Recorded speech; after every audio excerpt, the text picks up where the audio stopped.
At the T-minus 3-minute mark, tape recorders on board the spacecraft were turned on. These recorders record both voice and data. We have ignition sequence. The engine's now building up to 7.7 million pounds of thrust. We have a launch commit and we have a liftoff. Moving back. The Saturn V lifting off the power. It's Wednesday night. It's 105.9 The Radiator, and that means it's time for Rocket Shop. We've got another great set of guests in here tonight. We've got Ian Steinberg joining us, and we've got Diane and Winfield from Clever Girls coming on later, and it's going to be a fine show. Ian, welcome. I mean, this is a familiar place for you, but welcome back. Thank you. It's good to be on. It's good to be on the other side of the board. Yeah, absolutely. Ian, for those of you who don't know, oftentimes does our engineering here, but little known to many, is an incredible acoustic artist, and we are so pleased to have him in here performing some of his original songs today. Oh, you're too kind. Oh, Ian. Oh, my gosh. I saw you play at Sidebar, and I thought it was incredible. I'm so glad I went. And how long did you play that night? 2 hours. Yeah. It was a long set. One man and a guitar for 2 hours, man, and you killed it. That was great. I'm glad that I made it out for that one. Thank you. And if you see him coming in the area, make sure you hit up a Ian Steinberg show whenever you can. Why don't we just start it off with a taste of the music and get right to it? All right. This song is off of an upcoming album I'm working on. It's called Honey, Won't You Come Back Home. It's a little bit more poppy than most of my stuff, which is why I wanted to start off with it. I'll just get into it. Honey, won't you come back home? I've been really missing you. Honey, won't you come back home?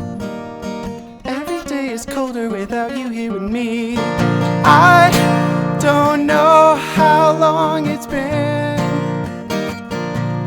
but I've been cooking for two and the meals are going bad in the fridge. And I know I should have stopped long ago, but to acknowledge that was sent me down a path I just don't want to go. Sweet whispers on the wind tell me you'll be close again. So honey, won't you come back home? I've been really missing you. Honey, won't you come back home? Every day is colder without you here with me. I wish I could forget that note, the empty drawers and the cool wind blowing through that swinging door. And I guess it comes as no surprise. I just wish I had acted when I still had time. Sweet whispers in my head remind me of when we shared a bed. So honey, won't you come back home? I've been really missing you. Honey, won't you come back home? Every day is colder without you here with me.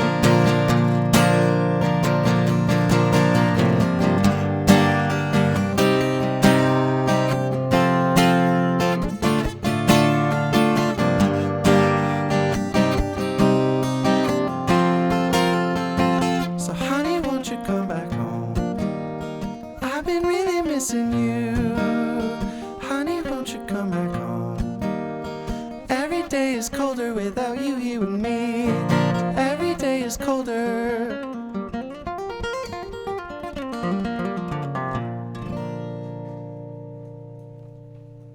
Woo-hoo! Man, what a tune, man. I as an acoustic guitarist myself, I'm jealous of your lick skills, man. Ah, thank you. Because I can get the chords and I can practice the patterns and I can do the finger style playing, but you got the riffs in between there, man. And hey, man, it'll all come with time. You know, just keep working at it. Hey, that's a beautiful guitar you got there. Can you give me a quick story on that? What you got in your hands? Yeah, so this is an Alvarez. It's what is it? The PD 1000S Natural. It's I found it. I went to school in Ithaca, and I went to the Ithaca guitar shop, and I was looking around. I was trying out some Martins, trying out some Taylors. You know, typical acoustic guitar kind of thing. They were all like $1,200 and were really bright and just like too much for me. But then I saw this one, which is like real shiny, you know, it has a lot going on. I was like, I don't know how I feel about this, but sat down, picked it up, sounded great, and I was like, all right. And it was only like $750, so Nice.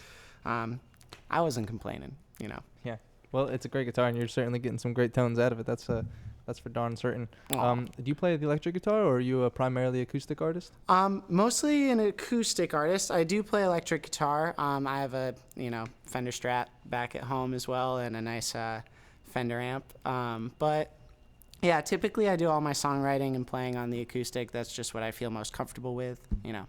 Doing all the folk stuff, it really suits it anyway. So. Nice. And every time I've seen you play, it's been solo, but I understand you've been involved with a group or two. And could you give us a little band bio, or maybe perhaps anybody who's joined you on stage, any special guests that you've brought up? Yeah, well, when I was playing back in California, I had this guy, Matthew Travers, playing with me. He was on this like sweet little acoustic bass, and he would do harmonies with me. But now that I'm here, he's still back in Oakland, so I've been kind of just hanging out, doing my own thing for a little while. But I started playing with my friend Dane Duffy. We just did the open mic over at Sidebar, actually, and he'll be joining me on stage from now on, it seems like. So. Oh, no way. Is that Dane with the... I mean, I know this is between you and me, but is that Dane with the glasses and the hat? He's always... Is that the Yeah, Dane? yeah. I know that Dane. Wow, what a random surprise. It seems the more... Oh, wait, no glasses, sorry. Oh, okay, wrong Dane. Wrong Dane. You never maybe. know because it seems that once I get into the music community here, everyone is kind of like tied together, and I meet our fellow Big Heavy World intern Brittany, and she knows half the bands that are coming in, and once I get to know one band really well, they know all the other bands they're gonna play. You know what I mean? Mm-hmm. What's it been like as someone who has certainly been all over the place, Ithaca, California? What is it like in Burlington compared to those places? Is there anything that jumps out about the music scene to you? Yeah. I think the music scene here, well, you know, it's hard because Burlington is such a different, you know, population-wise compared to, you know, the Bay Area, California. Right. But the one thing that I've been drawn to most about the Burlington music scene is that it's just so cohesive, and people are always, like, helping each other out. They're promoting each other's shows. You know, you meet someone and it's like, hey, let's just jam for a little while, you know, like maybe form a band for like a couple months and then go on their separate ways, you know, everyone's doing their own thing, which is really great, but also really supportive and loving, which is awesome, especially because I'm pretty new. And compared to the Bay Area, especially, that was like, that was a dog-eat-dog world. You know, it's a big city, a lot of competition going on. It's big for like hip hop and indie, underground, punk and that kind of stuff. So there wasn't really a folk scene there. And in Burlington, there's a great folk scene. Lots of singer-songwriters, really, really talented people all over the place, which is awesome. New England loves its folk music, that's for sure. Yeah. And I can't imagine. I've come from a very small town in Pennsylvania, and coming here, I'm like, man, this is a dog-eat-dog like music world. Like, because I'm used to a place where, you know, here it's like, hey, there's a show happening at this place, and people are like, so? Like, I went to 3 shows yesterday, and you know what I mean? I've been to that. I went to that place last week, but in my home, it's more like, oh my gosh, there's live music. Like, we obviously are going. We have to go here. Yeah. And I can't imagine what it'd be like in an even larger place with, you know, like, it's massive. Yeah. There's a lot of stuff going on in the cities. There's just like so many venues. The nice thing about Burlington is like for the size, it has so much music. Radio Bean and Lamp Shop has stuff every single night, which is incredible. Multiple people playing all throughout the day. Arts Riot, Higher Ground has a lot of stuff going on. Not to mention all the like DIY house venues that are, you know, popping up all over the place. It's just always you can find something. Is that something that is existent in all the places you've been, an underground scene, or is some places the music is so common that it is only in the, you know, in the bars and stuff like that, and in the performance? I think every venues? place that I've been has had an underground scene, just because there's always, you know, there's always a band that like has a following or doesn't and wants to just play a show, be around friends, be in a basement, maybe drink a beer, you know, whatever. And it's easier if you can just go to your friend's basement. You know, there's always that kind of culture. And also it's like a lot of, you know, out and about concerts, it's like, how many tickets can you sell? How many people can you bring in to drink our alcohol? Instead, when you're in a DIY environment, it's like, hey, let's get some bands together and hear some awesome music. It's not really about like getting as big as possible and selling all this stuff. And yeah, it's a really good like family oriented kind of like, well, I don't know about family oriented. That's the right phrase, but like, community oriented vibe, which is great. Nice. Well, I'd love to hear another song from you, and then I'd like to chat a little more about what it's like as someone who has experienced so many places. I've only been to a few, and I would love to soak in some of your knowledge and share it over the airwaves. So yeah, absolutely. Next up, what would you like to share with us next? So up next, I got another song coming up from my album that I'm working on. It's called Here Nor There.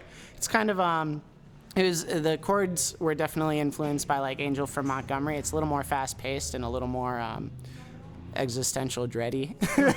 All right. I don't know, just based on the lyrics, but or that's what my friend Isaac described it as. But anyway. Nice. Well, we're here on 105.9. We got Ian Steinberg in the studio performing a new song off of his upcoming album Guidance. Take it away when you're ready. All right, this is Here Nor There. It's been a warm winter, considering the years. My bones pin like splinters. It's all I can hear. Tired of nostalgia, tired of future fears, tired of remembering won't ever be clear. Why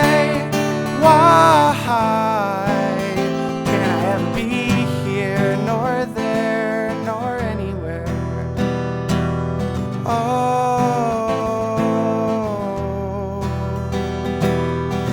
let's talk about the weather. Laugh with those good tears. Forget about the more important state of our earth over a nice cold beer. But that's if I'm out of bed. But it's so warm in here, huddled in my underwear, knowing night draws near. Why can't I ever be here, nor there, nor anywhere? But in my skull, my thoughts, in my curdled sense of self-perception. Oh, why can't I ever be here? Tired of nostalgia, tired of future fears, tired of remembering won't ever be clear. Why can't I ever be here, nor there, nor my skull, in my thoughts, in my curdled sense of self-perception. Oh, why can't I ever be here? Here, nor there, nor anywhere. Here, nor there, nor anywhere. Nor here, nor there, nor anywhere. Ooh, another great track from Ian. That's off his next album coming out, Guidance. Any idea when that'll be out? No one wants to rush you, but we're all eager. I'm still recording. I had to redo a couple tracks, so I'm hoping by the end of the year it'll be done. I'm working really hard on it, like almost every day. It's tough, but yeah, and I'm doing all the production myself. So once I get it recorded and mixed, get some more people on it, do a couple more things, be ready to send it off to mastering, do a little bit of marketing, a little labeling, that kind of stuff. And yeah, hopefully by the end of the year. Awesome. That's what I'm praying for, Nice. Working towards that goal. Awesome. Well, I know you're something of a. Mentioned that you produce your own tunes. So I was wondering, what's it been like in the past recording with a full band situation versus all by yourself? Because I know there have been times when you were in groups, correct? Yeah. I think with the groups, it's tough because I was also, it's not like I hired an engineer to do that. I was also doing the engineering and stuff for that, and it's a really hard balance to strike, especially because I was younger then and less experienced with the band. It was tough to kind of wear both hats at once. Being an engineer, you're thinking, how can I get the best tones? How can I get the artist to make the best takes? And then as the artist, you're thinking, how can I perform the best that I can? How can I do it as quickly as possible? And so you're kind of self-pressuring yourself, or self-pressuring and just like your head's kind of going in two different directions, so it's hard to focus on the song. But with the band in particular, I mean, that's true in any recording situation when it's just me. Okay. But with the band, there's also the added pressure of like two other musicians whose time you're taking and who are helping you out and who are your friends. But like, you really got to be 100% on point for that kind of stuff. And it's a lot of pressure, but it feels so good. You know, it feels really good to take something from concept to recording to mixing to the CD in your hand. You know, that I wouldn't trade the world for that, you know. Awesome. And I would like to touch on something else that jumped out about your lyrics is that none of your lyrics are throwaway lyrics. It seems like you have refined them. Each song has specific like meaning and direct I don't know, just very accessible like emotions for most people, especially with that last track, that like existentialism, like why can't I like just be like, you know what I mean? Like you're not in the right spot, you're kind of in the wrong place. You didn't feel like you're not in that spot that is right. Mm-hmm. And I wonder what it's like writing lyrics for you as someone who cares about the lyrics. I know we're both fans of other bands that don't, you know what I mean? The lyrics are just there. And they even admit, like at Radiohead, in interview, they'll just be like, we don't even remember the words on stage, and nobody cares. Like Tom York it is not crazy that, but it is absolutely not that way with you. And I wonder what it's like to, I mean, you must develop something of a serious connection with these lyrics after practicing them to the level that you have. Yeah. And I wonder, is songwriting something that happens and then is done, or is it something that keeps on going and you find that you keep on revising, or is it easy to set it in stone and finish it? Yeah, that's a lot to unpack there, but I think most of the time when I like sit down to write a song, I have no concept of what. There's only a couple of times I've written songs with concepts beforehand, and so, you know, I'll noodle on the guitar like, or like, you know, just doing, and then I'll like,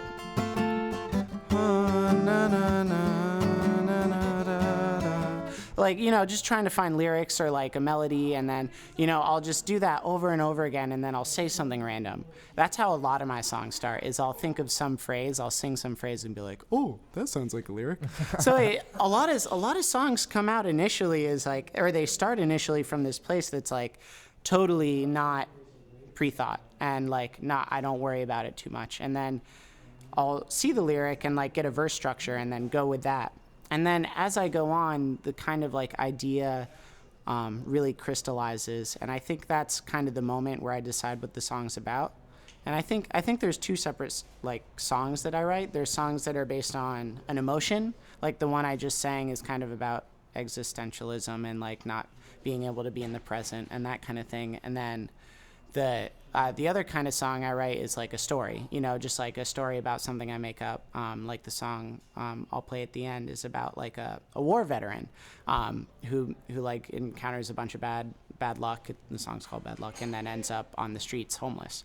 Or like that's what I intended it. However you interpret it is more important than however I conceptualize it. But so they usually ends up in one of those two camps, is just like a story or like something that I have this emotion that I read, that I glean from the random phrase that I make, and kind of go from there. Oh, yeah. Nice. I like the leaving open for interpretation. I like that sensation of, I like to meet an artist and find out that the song may not have even meant the same thing to them, but they're always excited to find out that it means a lot to you. You know what I mean? And I'm sure you've experienced that before with people coming up after your shows. Yeah. And I was wondering, as a producer, speaking of listening to other people's shows, what is it like for you being so, what's the word? I don't know if it's swamped in music in Burlington, or your life is certainly, I would say, centered around music. Is that fair to say? Yeah, definitely. So what is it like as someone who's always got their headphones on and has always got their hand close on the EQ? What is it like to go and be around music every day? Because I remember when I was in a filmmaking class, they told you this is going to ruin all films for you, because you're only going to be looking at the lighting and you're only going to be looking at the camera movements. You know what I mean? Yeah. Do you feel that like, can you turn it off in your brain? Yeah, I think I can. You know, there's definitely the urge to, if something's like really off, it's, you know, there's definitely, my brain is like, well, I, gotta turn down so they aren't feeding back. But also, I think, I can kind of switch between two brains of like just enjoying it and being there in the moment, and like experiencing some music. And then I think there's always a point where it goes between the two, where I go to a show and I'm like, oh, listen to how they're like brought this band together and what each instrument is doing and how the mixer is doing and how it's sounding in the room. And then there's a part of me that's like, okay, I've done that. Now it's time to like actually just listen to it and see how I feel about it. Nice. Yeah, and I think it's crazy because there's so much music going on. You like, and the community is so great. You just like go into it, and it's like, it's hard not to enjoy yourself when you're in it. Yeah, totally. And I wonder, I mean, you've got a serious track record of recordings behind you at this point, and I wonder what it's like to, to not only reflect on the ones that you've already recorded, but to moving forward. You're working on your new record right now, and I imagine you must be in a different, something of a different mind space than you were when you did your first one. Is there any? Yeah. Do you have to do you set rules for yourself? Is there like how do you efficiently do that? I mean, I've been playing guitar for years and years and years and I can't get the songs done and I can't finish them. But what's the process like now compared to then? Is it the same amount of time, or is it longer? Is it shorter? Yeah, I think the first EP I released, I worked on it for I wrote the songs 5 years prior, did a version of recordings 2 years before or 4 years before I released it, and then added layers on, edited it a ton, and then was like, oh, I hated what I did, and then went back from the beginning and did it all over again. So that one was a particularly long time. But now when I do my recordings, I think back then I was I want to make a recording. I want to do it as best as I can with the skills that I have. And now that I know I can do that, I'm going in and saying, I really want to make it sound as good as possible and picture of it, have a vision beforehand. Nice. And really execute on that. And I think I've been able to do that more recently because, it's just more experience, more time behind Pro Tools or right. And the mic, learning, mic technique and that kind of stuff.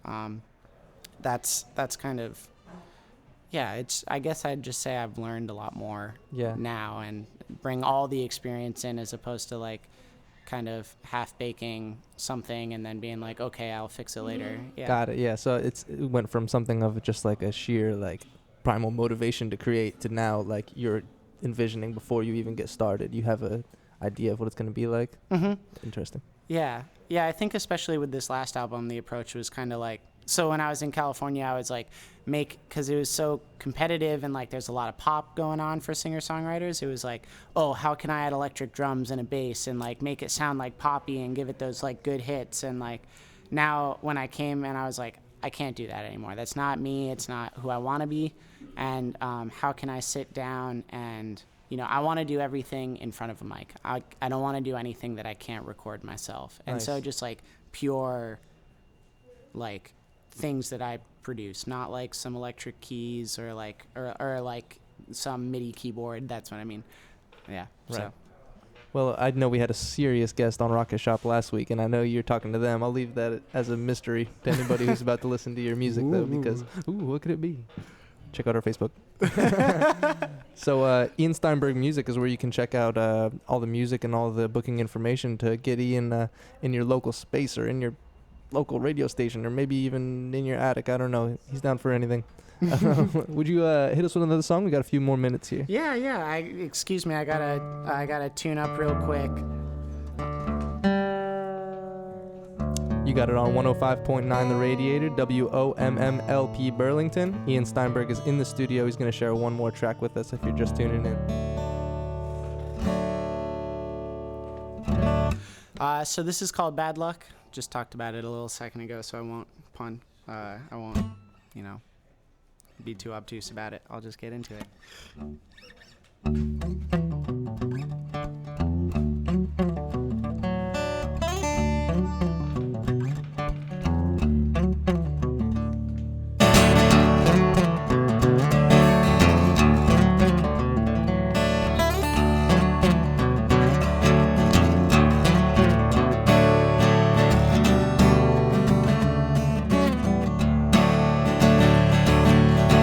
Jumping jackrabbit, robbing my scratch, take a lickety split to the exit, don't look back. Confound me, don't surround me, I'm known to kick fits when the slick bitches snitch. Whoa, luck running out again.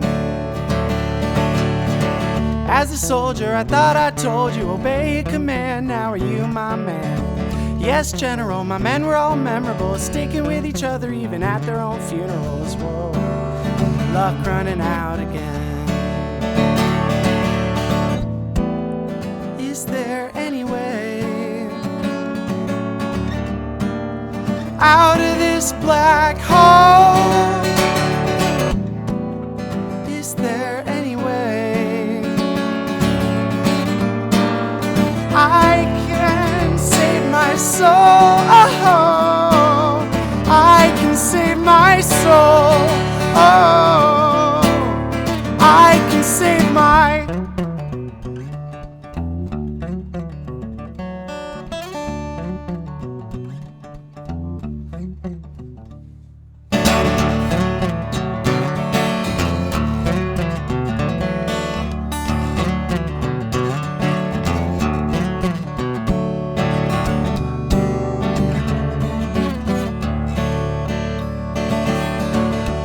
penny, won't you tell me to buy a good meal instead of bottles of this swill?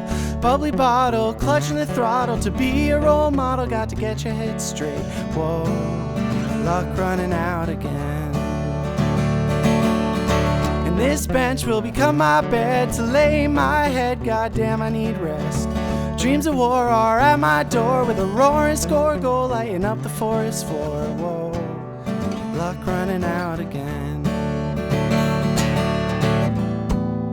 Is there any way out of this black hole? Is there any way I can save my soul? Oh, I can save my soul. Oh, I can save my soul.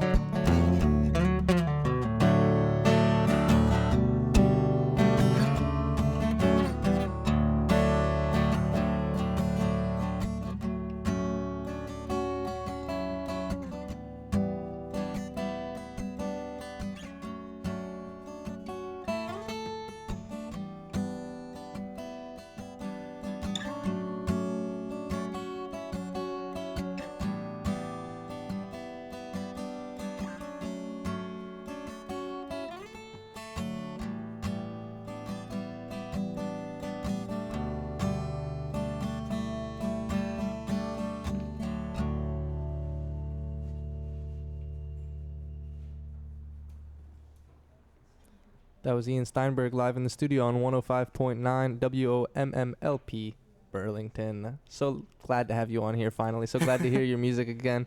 It's certainly been a pleasure. Next up, we've got Clever Girls, who I had the pleasure of seeing with you, actually. Mm-hmm. How great. We're going to have them up next, and stay tuned. And also, if you'd like to check out this podcast online, check out bigheavyworld.com, and be sure to check out iansteinbergmusic.com for a little bit more of what you just heard.